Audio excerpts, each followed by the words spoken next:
Napag-usapan natin ang patungkol sa palitan ng atake nitong sila Dagrawel at Veldora at kung saan pati ang Earth ay nag-produce ng creaking sound. Pero bago natin simulan itong video na ito ay i-roll muna natin ang intro. Hello everyone and welcome to my channel, ang inyong source ng Tagalog na Tansura Contents. Sa channel na ito ay pinag-uusapan natin ang mga nangyayari sa may Tansura universe. So without further ado, let's get into the video.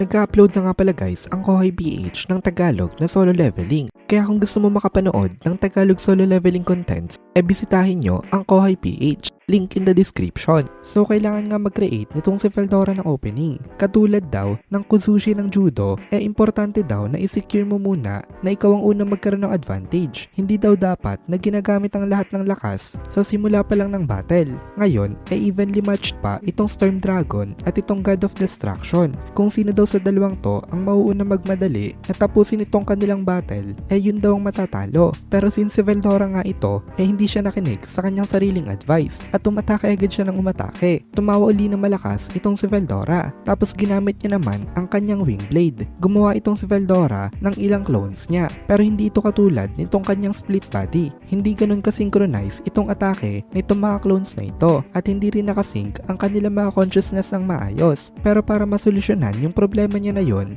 binigyan na ni Veldora in advance ng order itong mga ito para i-execute na lang nila yung order. Hindi na nila kailangan na makipag-communicate with one another during the battle. Hindi sila makakapag-react na maayos kapag may something unexpected na nangyari. Pero ang bawat isa daw sa mga clones na ito kasing lakas rin halos ng kanyang original body. Iniswarm itong si Dagrawel nitong mga clones na ito in an ultra speed flight. Ang lakas ng vibration nitong mga wings nila, at dahil doon naging high frequency blades yung mga vibration. Dalawang vibrations daw ang ginagawa nito, isang malaki at isang maliit na kayang humiwa maging ng molecular bands. Pero hindi nagpanic itong si Dagrawel dito. Ang sabi lang nitong si Dagrawel hindi pa rin daw naiintindihan nitong si Veldora na hindi nga daw gagana sa kanya ang mga ganitong klase ng atake. Tapos nakipag-switch itong si Dagrawel kay Glassoid. Gamit ang dalawang sword na magkabilang kamay ni Glassoid, inislash nila itong mga vibrations na ito, na para bang itong mga vibrations na ito maliliit na insekto. Nakapag-create itong si Glassoid ng isang invisible gap na tinatawag na Absolute Offensive and Defensive Sword Area,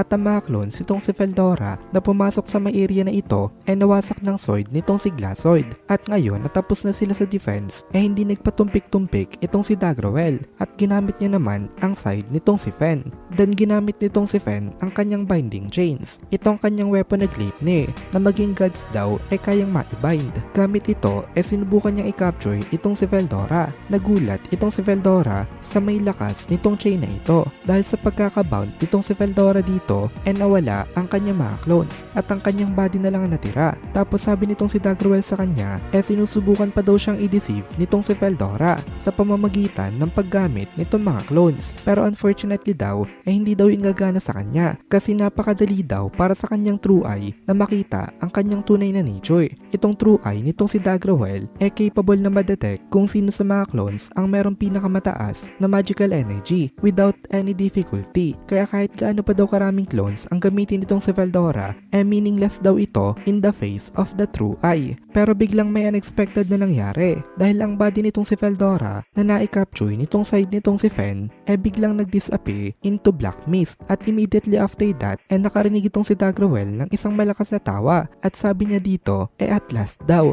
na-trick niya daw itong si Dagrawel, kasi yun daw isa lamang impostor. Tapos nagpakita itong si Veldora ng kanyang tunay na body. Hindi pala talaga siya na-capture nitong si Fen. Nainis itong si Dagrawel at na-surprised siya at the same time, kasi paano daw nangyari yon? Ang dali niya daw na na-trick kahit na naka-activate naman itong kanyang true eye. Sabi ni Dagrawel na-deceive daw nito ang kanyang mga mata. Ano daw ang ginawa nitong si Veldora? Sabi naman nitong si Veldora sa kanya napaka-amazing daw, diba? Yun daw ang pinagkaiba nilang dalawa nitong si Dagrawel. Tapos nagpakita itong si Veldora ng napakayabang ng ngiti. Ngayon parang nadadala na naman siya ng kayabangan niya. Tapos biglang nagsalita uli itong si Veldora na kahit i-unleash pa daw nitong si Dagrawel ang kanyang true powers hindi daw siya nito kayang talunin at meron daw siyang dahilan kung bakit, kung ano-ano na lang ang sinasabi ngayon nitong si Veldora pero wala namang basis ang mga sinasabi niya. Parang pinagtitripan niya lang itong si Dagrawel. Itong si Dagrawel daw ay incarnation of tyranny pero isa daw itong honest man at heart at yun daw ang dahilan kung bakit itong si Dagrawel ang merong strongest personality sa lahat ng members ng Octagram. Then nagtanong itong si Dagrawel kay Veldora kung ano daw ang ibig nitong sabihin na meron siyang dahilan kung bakit hindi niya ito magagawang matalo. Sabi naman itong si Veldora dito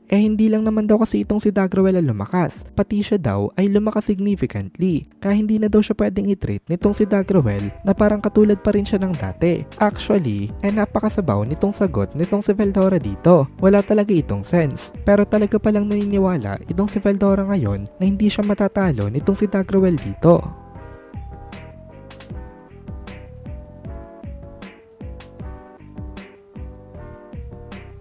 At dito na muna natin tatapusin itong video na ito. Kung nagugustuhan mo itong mga videos natin, ay please consider joining the membership para mapanood mo na agad ang mga kasunod na part dahil palaging advance ang ating mga members. Also, ay please consider leaving a like at mag-comment ka na din para ma-boost naman tayo ng algorithm.